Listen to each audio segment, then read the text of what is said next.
یہ ریڈیو صدائے حریت جموں و کشمیر ہے۔ محمد طارق اپڈیٹس کے ساتھ۔ کل جماعتی حریت کانفرنس کے چیئرمین سید علی گیلانی نے کشمیری عوام سے عالمی برادری کی توجہ مقبوضہ کشمیر میں جاری انسانی حقوق کی سنگین خلاف ورزیوں کی طرف مبذول کرانے کے لیے 10 دسمبر کو انسانی حقوق کے عالمی دن کو یوم سیاح کے بطور منانے کی اپیل کی ہے۔ سری نگر میں جاری ایک بیان میں سید علی گیلانی نے کہا ہے کہ بھارت کی طرف سے کشمیری عوام کے حق خود ارادت سے مسلسل انکار انسانی حقوق کی سب سے بڑی خلاف ورزی ہے۔ انہوں نے یہ عزم دہرایا کہ جب تک ایک بھی کشمیری زندہ ہے، شہداء کے مقدس لہو سے سینچی جدوجہد ہر صورت جاری رہے گی۔ مقبوضہ کشمیر میں مسلسل 126 روز سے بھارتی فوجی محاصرہ اور سخت پابندیاں برقرار ہیں، جس کی وجہ سے کشمیری عوام کو شدید مشکلات کا سامنا ہے۔ امریکی ایوانی نمائندگان میں مقبوضہ کشمیر سے متعلق بل پیش کر دیا گیا، جس میں بھارت سے مقبوضہ کشمیر میں مواصلات کی بندش اور نظر بندیوں کو ختم کرنے کا مطالبہ کیا گیا ہے۔ بل میں کہا گیا ہے کہ مقبوضہ کشمیر میں مواصلاتی بندش ختم اور گرفتاریوں کا سلسلہ بند کیا جائے۔ بل میں شہریوں کی مذہبی آزادی کا احترام کرنے کا بھی مطالبہ کیا گیا ہے، جبکہ بھارت سے کہا گیا ہے کہ وہ انسانی حقوق کے عالمی مبصرین اور صحافیوں کو مقبوضہ کشمیر میں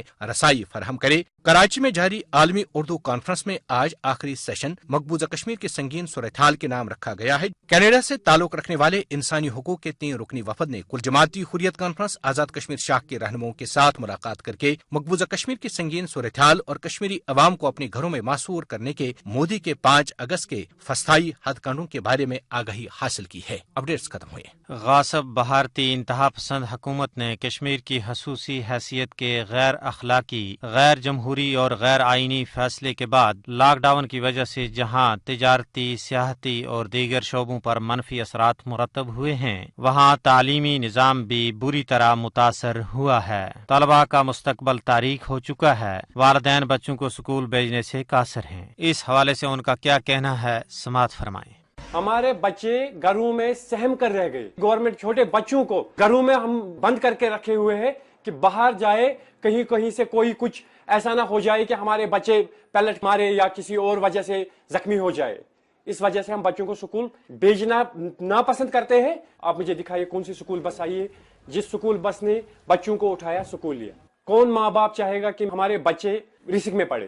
میں اپنے اسکول کو مس کرتی ہوں، اپنے فرینڈ سرکل کو مس کرتی ہوں۔ ہر ایک چاہتا ہے کہ وہ پڑھے، کچھ بنے اپنی لائف میں، بٹ ان حالات کی وجہ سے کوئی اپنا جو گول ہے وہ اچیو ہی نہیں کر پا رہا ہے۔ اگر ہم اسکول گئے تو پیچھے سے حالات خراب ہو گئے، ہمارے گھر والوں کو کہاں سے انفارمیشن ملے گی کچھ ہوا، یا اگر ہم اسکول گئے تو حالات خراب ہو گئی، اس کا ریسپانسبل کون ہوگا اگر ہماری لائف کے ساتھ کچھ بھی ہو گیا۔ ابھی آپ سماعت فرما رہے تھے کشمیریوں کے تاثرات جو اپنے بچوں کی تعلیم کے حوالے سے پریشان ہیں۔